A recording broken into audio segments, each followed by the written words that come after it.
부산진 믿음의 가족 여러분, 하나님의 은혜와 평강이 오늘도 여러분의 가정과 일터 가운데 함께 하시기를 소망합니다. 오늘 말씀은 이사야서 9장 8절에서 10장 4절의 말씀입니다. 주께서 야곱에게 말씀을 보내시며 그것을 이스라엘에게 임하게 하셨은즉 모든 백성 곧 에브라임과 사마리아 주민이 알 것이오늘 그들이 교만하고 완악한 마음으로 말하기를 벽돌이 무너졌으나 우리는 다듬은 돌로 쌓고 뽕나무들이 찍혔으나 우리는 백향목으로 그것을 대신하리라 하는도다. 그러므로 여호와께서 르신의 대적들을 일으켜 그를 치게 하시며 그의 원수들을 격동시키시리니 앞에는 아람 사람이요 뒤에는 블레셋 사람이라. 그들이 모두 입을 벌려 이스라엘을 삼키리라. 그럴지라도 여호와의 진노가 돌아서지 아니하며 그의 손이 여전히 펴져 있으리라. 그리하여도 그 백성이 자기들을 치시는 이에게로 돌아오지 아니하며 만군의 여호와를 찾지 아니하도다.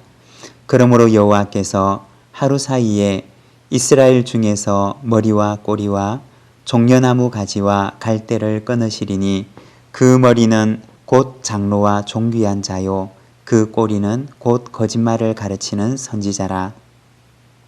백성을 인도하는 자가 그들을 미혹하니 인도를 받는 자들이 멸망을 당하는도다. 이 백성이 모두 경건하지 아니하며 악을 행하며 모든 입으로 망령되이 말하니 그러므로 주께서 그들의 장정들을 기뻐하지 아니하시며 그들의 고아와 과부를 긍휼히 여기지 아니하시리라. 그럴지라도 여호와의 진노가 돌아서지 아니하며 그의 손이 여전히 펴져 있으리라. 대저 악행은 불타오르는 것 같으니 곧 찔레와 가시를 삼키며 빽빽한 수풀을 살라 연기가 위로 올라가게 함과 같은 것이라. 만군의 여호와의 진노로 말미암아 이 땅이 불타리니 백성은 불의 섭과 같을 것이라.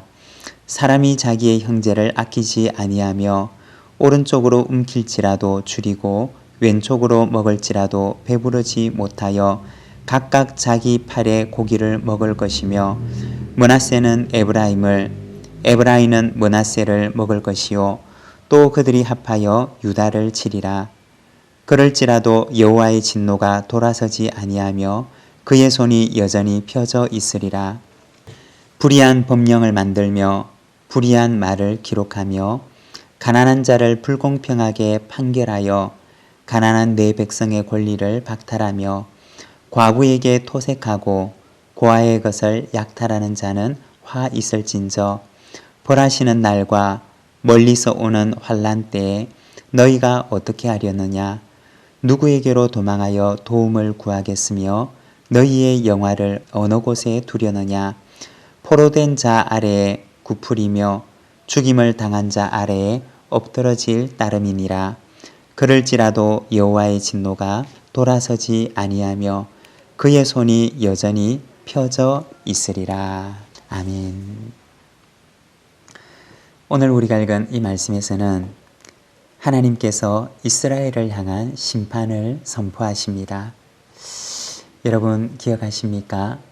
하나님의 심판의 목적은 어디에 있는 것입니까? 심판의 목적은 단순히 심판에 있지 않습니다. 심판을 통해서 주시는 하나님의 메시지는 바로 하나님께로 돌아오라고 하시는 것입니다. 히브리서 12장 7절과 8절의 말씀을 보면 너희가 참음은 징계를 받기 위함이라. 하나님이 아들과 같이 너희를 대우하시나니 어찌 아버지가 징계하지 않는 아들이 있으리요. 징계는 다 받는 것이거늘 너희에게 없으면 사생자요 친아들이 아니니라. 하나님께서는 때로는 하나님의 백성을 징계하시기도 하십니다. 그렇지만 징계하시는 그 이유는 바로 사랑하시기 때문입니다. 아들처럼 사랑하시기 때문에 하나님께서는 징계하시는 것입니다. 심판의 목적은 바로 하나님께로 돌아오라고 말씀하시는 것입니다. 그렇지만 오늘 우리가 읽은 본문 13절의 말씀을 보면 이렇게 말씀합니다. 그리하여도 그 백성이 자기들을 치시는 이에게로 돌아오지 아니하며 만군의 여호와를 찾지 아니하도다.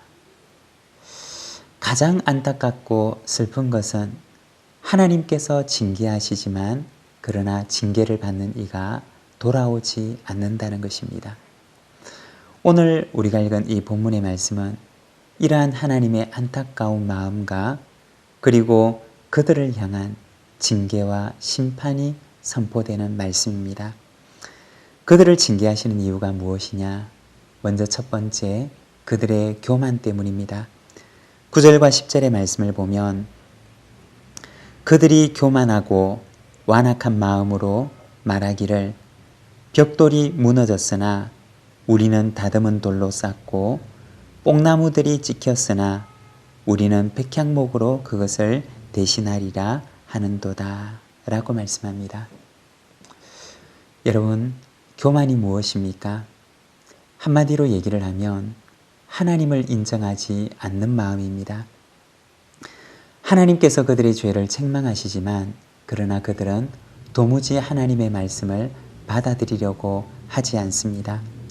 도리어 그들은 말하기를 벽돌이 무너지면 다듬은 돌로 쌓고 뽕나무가 지키면 우리는 백향목으로 세우리라고 말합니다. 하나님의 말씀을 전혀 받아들이려고 하지 않는 것입니다.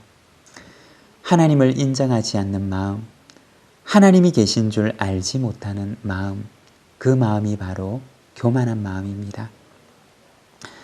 우리가 간혹 TV를 통해서 유대인들을 보게 되면 유대인 남자들은 머리에 작고 동그란 모자를 쓰고 다닙니다. 키파라고 하는 모자인데 그 모자의 의미는 바로 내 머리 위에 하나님이 계신다 라고 하는 것입니다. 언제나 무엇을 하든지 하나님이 보고 계시고 하나님이 내 위에 계신다 라는 사실을 기억하며 살아가라고 하는 것이 바로 그 모자의 의미입니다.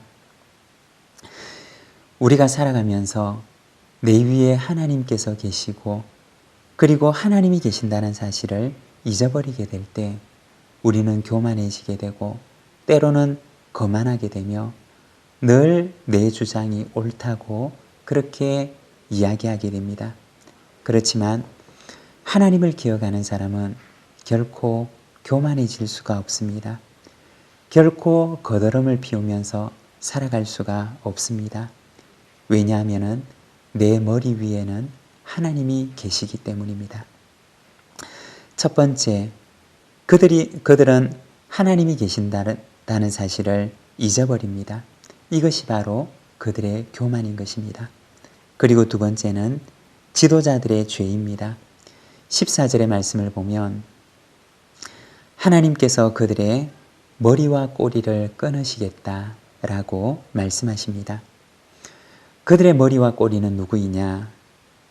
15절과 16절의 말씀을 보면 그 머리는 곧 장로와 존귀한 자요 그 꼬리는 곧 거짓말을 가르치는 선지자라. 백성을 인도하는 자가 그들을 미혹하니 인도를 받는 자들이 멸망을 당하는도다. 여기 이 말씀에 보면 그들의 머리는 장로와 존귀한 자들이라고 말합니다. 그리고 그들의 꼬리는 거짓말을 가르치는 선지자라고 말합니다. 그들의 머리와 꼬리는 바로 그들의 지도자를 말하는 것입니다. 지도자가 길을 잃고 타락하게 되니 그 결과는 그들에게 인도함을 받는 자들이 멸망의 길로 걸어가는 것입니다. 여러분, 지도자의 책임이 얼마나 무서운가를 우리에게 말씀해 주고 있습니다. 지도자가 길을 잃게 되면 그 한 사람이 길을 잃은 것으로 말미암아 그를 따르는 모든 사람들이 함께 멸망의 길을 걸어가게 된다는 것입니다. 교회 안에서도 책임을 맡은 직분자가 길을 잃고 잘못된 길로 인도하게 되면 온 교회가 함께 길을 잃고 방황하게 될 수가 있습니다. 교회 안에서 책임을 맡은 직분자들은 더 많이 깨어서 기도하고 더 많이 하나님 앞에 깨어 있어야 하는 것입니다. 교회 공동체 안에서 따라갈 만한 아름다운 신앙의 본이 되어야 하고, 그리고 교회 가운데 아름다운 덕을 세우는 자가 되어야 한다는 것입니다. 책임을 맡았다면 그 책임을 다하는 그날까지 청지기의 마음을 가지고 하나님의 집에서 충성을 다하는 우리 부산지 모든 믿음의 가족들이 되시기를 바랍니다.